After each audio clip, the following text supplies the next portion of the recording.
Bapak, kenapa Anda baca kitabnya referensinya luas kok tetap NU katanya. Terus saya bilang, problemnya apa sebagai NU? Biasanya terus mereka mengutip sekian makalah. Kebetulan makalah itu provokatif, dan siapapun yang baca makalah itu pasti menjadi NU. Tak jamin ya. Menyampaikan yang hendak disampaikan. Waktu sobangkiran kalau lagi. Assalamualaikum warahmatullahi wabarakatuh. Bismillahirrahmanirrahim. Allahumma sholli wa sallim ala sayyidina Muhammadin wa ala alihi washabbihi ajmain, amma ba'du. Ingkang kula hormati Pakde kawula Ki Haji Haizul Ma'ali, guru kawula Ki Haji Faruk Husain, sedanten para kiai ingkang kula hormati. Seperti yang dikatakan moderator, saya ini orang yang pantangan datang di acara-acara gini. Tapi saya tetap santri, ketika diajak Gus Yofur ya datang. Begini ya, ini langsung saja. Kalau MWC Sedan menginginkan kemandirian, kata Gus Kamil tadi itu tidak mungkin, karena kita pasti secara politik harus koalisi dengan Pak Jokowi. Secara ekonomi tadi sudah jelas ya. NU itu biasa proposal, tadi beliau juga bilang sudahlah kalau mau proposal bilang saja. Artinya kita sebenarnya tidak pernah mandiri dalam hal politik maupun dalam hal ekonomi. Tapi orang menghayal itu boleh lah. Ingin mandiri, ingin keren itu boleh. Tapi saya sesuai disiplin saya begini. Saya akan cerita tentang argumentasi ilmiah bahwa ahli sunnah wal jamaah itu luar biasa.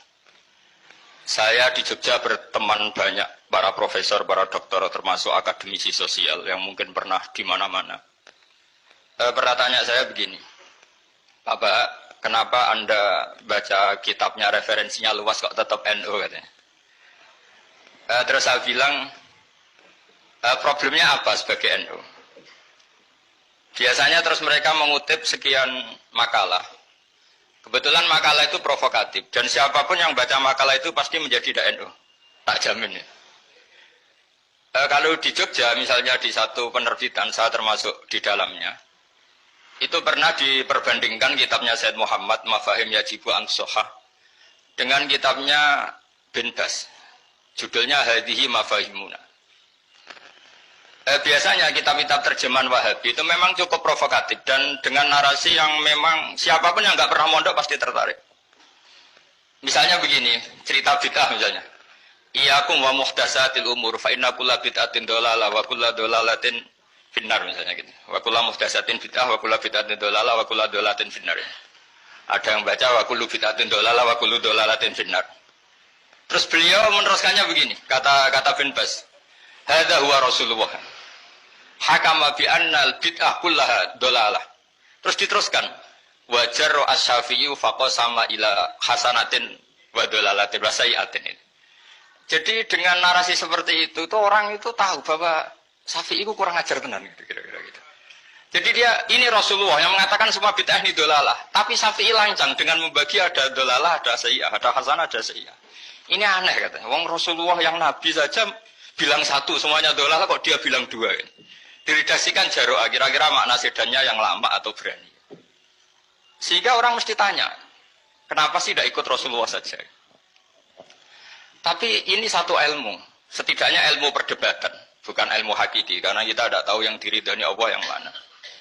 Tapi kemudian Sayyid Muhammad dalam kitab Abu Abdul Faros, juga dalam kitab-kitab beliau, menyanggah itu dengan mengatakan, jika makna bid'ah adalah yang nggak pernah dilakukan Rasulullah, itu salah besar. Terus beliau cerita sekian hal, termasuk yang diceritakan adalah ada seorang sahabat ketika sholat dengan Rasulullah tidak pakai doa mainstream, yaitu ketika itidal sahabat tadi bilang alhamdulillah hamdan katsiran thayyiban mubarakan fi.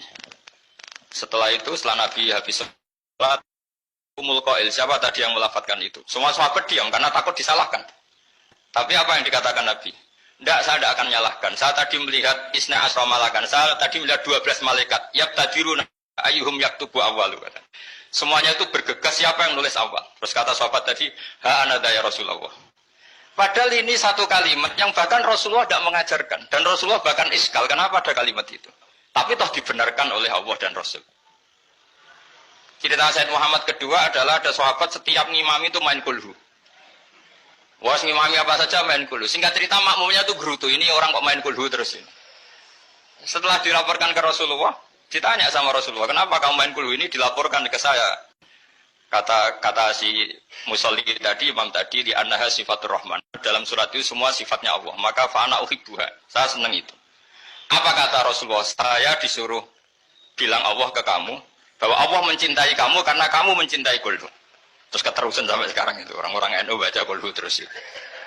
Karena sekali baca Idza Samsu Kuwirat mesti keponting gitu. Tapi artinya itu dibenarkan Rasulullah min ghairi sabqi ta'limin minhu, tanpa ada pelajaran dari beliau.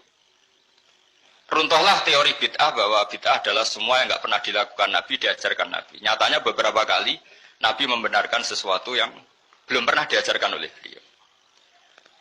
Masalahnya adalah tidak semua orang baca kitabnya Sayyid Muhammad atau baca tidak paham.